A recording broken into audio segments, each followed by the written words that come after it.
Bonjour entrepreneurs. Il m'arrive à l'occasion de rencontrer des entrepreneurs qui me disent « Oh, la planification stratégique, c'est fait pour les grandes entreprises, ça fly à 1000 pieds dans les airs, puis nous autres en PME, là, c'est pas quelque chose qui nous est utile. » Alors, il y a peut-être une quinzaine d'années maintenant, j'ai développé un module original, spécialement conçu pour rendre le plan stratégique très concret et intégrer ça dans les opérations de l'entreprise. Et c'est le but de cette capsule-ci. J'aimerais vous présenter ça. Alors, tout d'abord, dans un processus de planification stratégique, le moment fort, c'est la retraite fermée qui dure, dans mon cas à moi, 2 jours.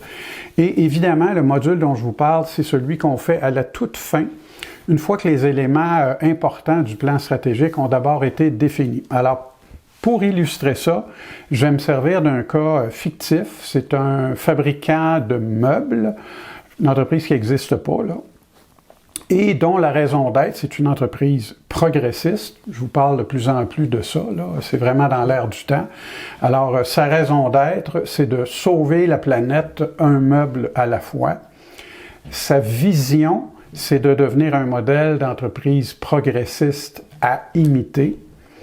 Sa mission, c'est de fabriquer des beaux meubles durables à partir de matériaux recyclés, aucun matériau neuf, donc économie circulaire, on recycle des objets qui ont déjà été produits pour autre chose.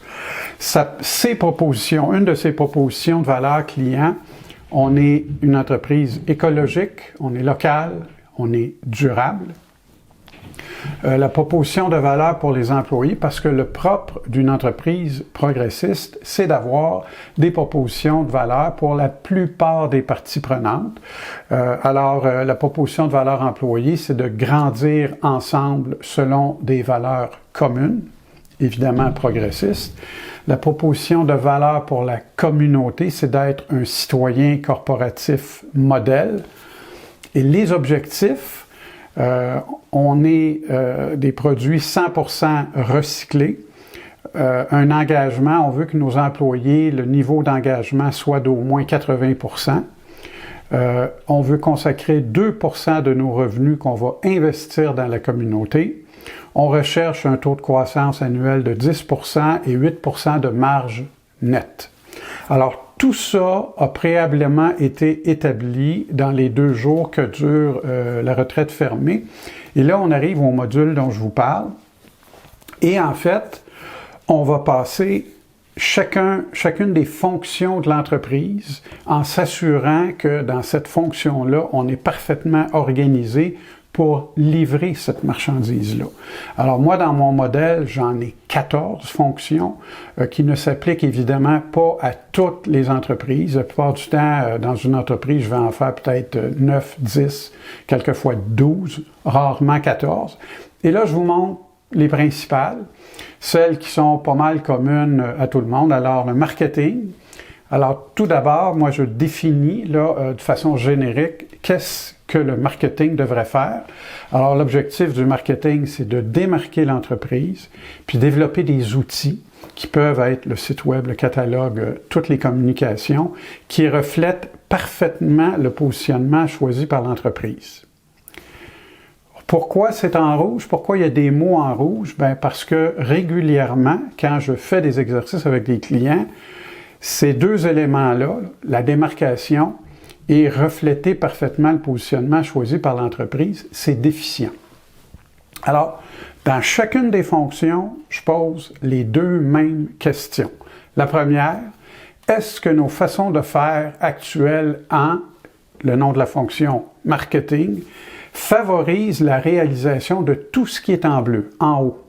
OK? Puis la deuxième question, est-ce qu'on a des correctifs importants qu'on devrait apporter dans ces façons de faire-là pour qu'on puisse réaliser tout ce qui est en bleu? Alors, démarquer. Est-ce qu'actuellement, on se démarque de façon très claire de nos concurrents? Puis évidemment, dans ce qui précède, dans le 2 jours, on a travaillé sur la démarcation. Puis la deuxième question, c'est est-ce que le marketing actuel, ma communication avec les clients, reflète parfaitement le positionnement choisi? Alors, par exemple, ici, on veut être 100% recyclé. Un exemple, si je vais sur le site web de l'entreprise, est-ce que c'est exactement ça que je vois? Alors, si je vois sur le site des meubles faits à partir de matériaux non recyclés, bien, ça devrait disparaître. Et les clients qui vont aller sur la plateforme, sur le site, ou qui vont prendre une brochure ou n'importe quoi, devraient tous savoir quel est le positionnement de l'entreprise. Alors, souvent, dans chacune des fonctions, je vais noter des petits ou des gros correctifs que je vais devoir faire. Les ventes. Alors, l'objectif des ventes, c'est de développer les parts de marché dans le créneau choisi de façon rapide et efficace, tout en maximisant les marges et faire en sorte que les actifs soient pleinement utilisés 168 heures semaine. C'est la responsabilité des ventes de remplir l'usine ou le bureau, dépendamment si vous êtes dans les services ou dans la fabrication, pour que vos actifs soient pleinement utilisés. Et je dis bien dans le créneau choisi. Alors, si on a choisi, par exemple, d'être dans le 100% meubles recyclés, exemple, peut-être que notre politique de rémunération ou de bonification aux représentants devrait le refléter. Alors, quand un représentant vend un meuble neuf, peut-être que cette commission devrait être très, très petite, voire inexistante, alors que quand il vend du meuble recyclé, qui est le créneau dans lequel on veut se développer, bien là, sa commission, elle est beaucoup plus intéressante. Alors, vous comprenez, là, ici, là, est-ce que nos façons de faire actuelles en vente favorisent ce qu'on veut faire? Est-ce qu'on a des correctifs à apporter? Bien, c'est tous des éléments, et là, on regarde en fonction de la raison d'être, la vision, la mission, etc., et on s'assure d'ajuster dans chacune des fonctions.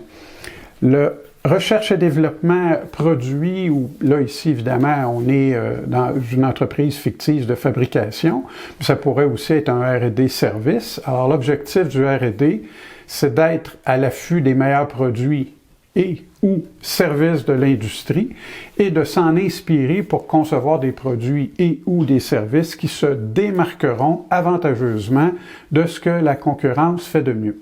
Alors, être à l'affût, c'est souvent une lacune chez nombre de mes clients et c'est pour ça que je l'ai mis en rouge. On n'a pas tendance à fouiller bien plus loin que le pays ou la région dans laquelle on est. Alors que quand on est au Québec, on devrait aller voir ce qui se passe au niveau des meubles, par exemple, en Europe et peut-être même en Asie et s'inspirer de ce qu'on va trouver de mieux là-bas pour concevoir des produits qui vont se démarquer par rapport à ce qui se fait ici. Alors, est-ce que nos façons de faire en R&D vont favoriser la réalisation de ce qu'on veut faire? Et sinon, est-ce qu'on a des correctifs à apporter à la façon dont on fait notre R&D? Logistique, achat. Là, souvent, les entreprises de services vont dire « Ah ben moi, j'en ai pas de logistique, j'en ai pas d'achat. » Des fois, c'est vrai, mais des fois, c'est pas vrai parce que des fois, les entreprises de services travaillent avec des sous-traitants qui viennent compléter leur offre. Alors, le sous-traitant, c'est un peu comme un fournisseur. Alors, l'objectif de la logistique, c'est de trouver les meilleurs fournisseurs, négocier des ententes avantageuses pour les deux parties, on est dans une entreprise progressiste, minimiser les frais de transport et de livraison, maximiser la rotation des stocks si on achète des composantes pour la fabrication et minimiser les ruptures d'inventaire. Alors, est-ce que nos façons de faire actuelles sont correctes pour réaliser ce qu'on veut faire? Est-ce qu'on est bien équipé? Dans l'exemple que je donne, pour aller récupérer des meubles qu'on a mis à la casse ou des vieux matériaux que nous, on va recycler et transformer en meubles recyclés. Est-ce qu'on a des correctifs à apporter au niveau de notre logistique? Fabrication, alors objectif de la fabrication, c'est de fabriquer efficacement, et ça veut dire trois choses. Les coûts sont bas, les délais sont courts et il n'y a pas de défaut. Tous les produits ou les projets, et ça sur tous les quarts de travail. Alors, est-ce que nos façons de faire actuelles rencontrent ça? Et là, souvent, on peut avoir la porte ouverte sur de la sous-traitance pour les parties dans lesquelles on est peut-être un peu moins bon. Et est-ce qu'on a des correctifs importants à apporter à la fabrication pour être en mesure de réaliser tout ce qui est en bleu en haut? Ressources humaines, 4 verbes: recruter, intégrer, former et conserver tous les talents nécessaires à la réalisation des objectifs. Alors, est-ce que la façon dont on fait ces 4 verbes-là en ce moment dans l'entreprise va nous permettre de réaliser tous nos objectifs? Et sinon, est-ce qu'on a des correctifs à apporter? Et là, je vous le dis, là, quand on fait ce genre de choses-là avec l'équipe, là, les correctifs, là, c'est pas des affaires flyées 1000 pieds dans les airs. C'est des choses très, très, très concrètes, genre, faut qu'on revise notre politique salariale, il y a des inéquités, où notre salaire d'entrée est pas assez élevé, on a de la misère à recruter. On est dans des choses très concrètes ici, là. Alors, on note tout ça pendant qu'on fait l'exercice et ça va venir alimenter l'éventuel plan d'action. Administration. Alors, l'objectif de l'administration, c'est d'assurer une bonne gestion financière, implanter de bons outils, budget, tableau de bord, des KPI, etc., pour savoir rapidement tout ce qui se passe d'important dans l'entreprise et aux besoins réagir rapidement. Alors, très souvent dans les entreprises, dans les PME, on n'a pas de budget. On n'a pas vraiment de tableau de bord, on navigue un peu à vue, puis il y a des fluctuations, puis on ne les voit pas tout le temps.